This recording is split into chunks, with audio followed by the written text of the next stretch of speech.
Dans cette vidéo, je viens pour vous montrer l'erreur monumentale que la plupart des débutants font lorsque vous tradez les marchés de l'or. Comprenez que les marchés de l'or est volatile et lorsque vous êtes débutant et que vous ne rentrez pas de façon smart, vous allez à tout moment vous faire avoir. Puisqu'il y a des erreurs que nous avons fait dans le passé qui nous a beaucoup coûté de l'argent, mais comme nous, Dieu a fait grâce qu'on est en train d'avancer petit à petit et on inspire certains jeunes qui veulent nous suivre, à tout moment je réfléchis pour dire quel tutoriel, quelle vidéo je vais faire qui peut vous apporter un plus à votre connaissance. Pas vous montrer ce que je mange, pas vous montrer vélo que j'ai acheté, moto que j'ai acheté, voiture que j'ai acheté, mais qu'est-ce que je peux vous donner qui peut vous apporter un plus à votre savoir. Voilà mon objectif ici. Maintenant, on va partager l'écran, vous allez voir. Voici les marchés de l'or. Supposons dans cette zone, je m'apprêtais à acheter. Ok? Maintenant, ce que je vais faire, je vais chercher les outils. Je vais prendre ce tiret. Supposons à partir d'ici et prédire un stop loss ici. Regardez les traits rouges que je trace. Un stop loss ici. Ici. N'est-ce pas? Donc, je veux que peut-être si cette bougie finit sa formation, je vais rentrer. Donc, j'ai eu à mettre les traits rouges un peu en haut pour dire que dans cette zone, je vais rentrer. Est-ce que vous me comprenez? Maintenant, je vais mettre mon stop loss en bas de ces traits rouges. Là-bas, lorsque le marché va arriver, il va me faire sortir. Maintenant, dans cette position, je vais perdre 200 $. Quel levier utiliser pour perdre 200 $? On va prendre 80. 80, ça fait moins 100, ok? Ça fait moins 199. Ça me va. Donc, si je vais perdre 200 $ sur cette position, il faut prendre un lot de 0,80.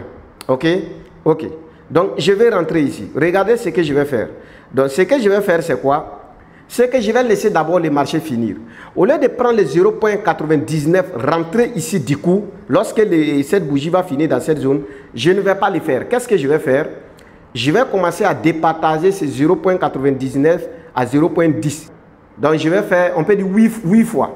Donc, si c'est 8 fois, moi, je peux, si le marché finissait, j'allais lancer mon premier trade ici. En ce moment, j'allais réduire le time frame. Je suis en 30 minutes, je vais venir sur 5 minutes. Voici les traits rouges. Voici la zone où je vais rentrer.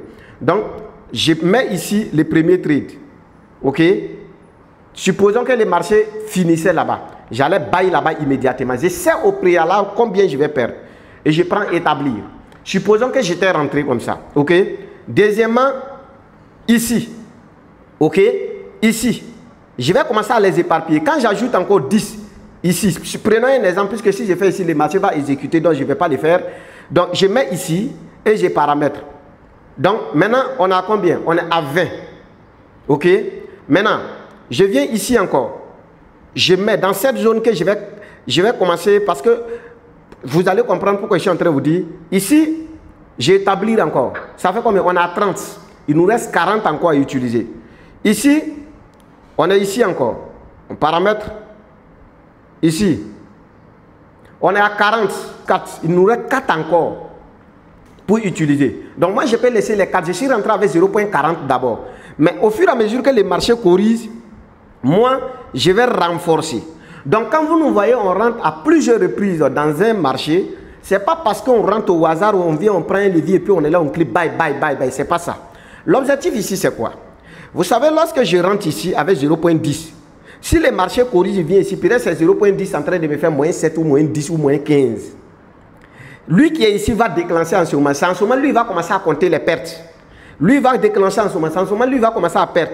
Maintenant, les zéros, ici, là où il y a ces traits rouges, si le marché corrige pour venir jusqu'ici, je ne vais plus perdre les moins 99. Vous savez combien je vais perdre? Peut-être je vais perdre 150 comme ça.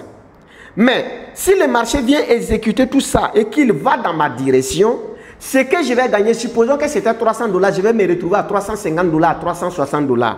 Pourquoi? Comprenez que le trading, c'est très simple. C'est le commerce qu'on fait. C'est ce prix-là qu'on achète là. Regardez à votre gauche, vous allez voir que le marché actuel est à 3405. N'est-ce pas? Donc, nous, on voulait acheter les prix moins chers. Le premier où on a acheté sur le marché, ça veut dire que ce sont des trades qu'on vient acheter sur le marché. Après, on revend au marché. Donc, premièrement, là où nous, on était rentré, on avait acheté l'or à un prix de 0,3406. Après, nous avons estimé que nous allons rentrer à 3405. Prenons un exemple, quelqu'un qui a 1000 francs pour acheter tomate. Lui, il y a une dame qui vend ça à 405 francs. Donc il s'arrête là-bas et puis il achète du coup à 405 francs. Donc c'était l'exemple pour rentrer avec 0,80 du coup. Il y a l'autre, il va maintenant, il rentre, il voit une dame qui vend à 405 francs. Lui, qu'est-ce qu'il fait? Il prend, il a 1000 francs, il va prendre 100 francs pour acheter chez la dame qui vend à 405 francs. Il se balade un peu, il voit une dame qui a déposé la même tomate qui vend à 403 francs. Il achète l'autre 402 francs, 400 francs, 399 francs. Il achète de cette manière. Quand il va aller vouloir revendre cette tomate de 1000 francs qu'il a acheté de façon, comment dire, surévaluée comme ça, lorsqu'il va vouloir revendre, s'il vend ça à 800, il va faire plus de bénéfices que celui qui était arrêté chez la dame pour acheter du coup. Est-ce que vous comprenez ce que? Puisqu'il a gagné ça à moins cher au fur et à mesure. Donc ici, pour des gens qui viennent, qui prennent un levier, qui cliquent buy du coup, c'est des gens, je dis, qui sont dans l'euphorie des commerces en fait.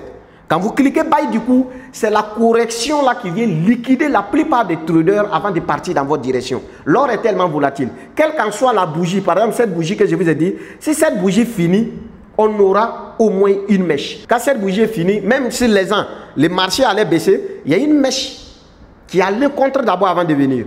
Après ici, cette bougie, il y a une petite mèche. Après ici, même si on était en train de monter, regardez cette mèche, il y a une correction. Donc c'est cette correction-là qu'on profite. Donc trader de cette manière, lorsque vous allez vouloir perdre, vous allez perdre moins. Lorsque vous allez gagner plus.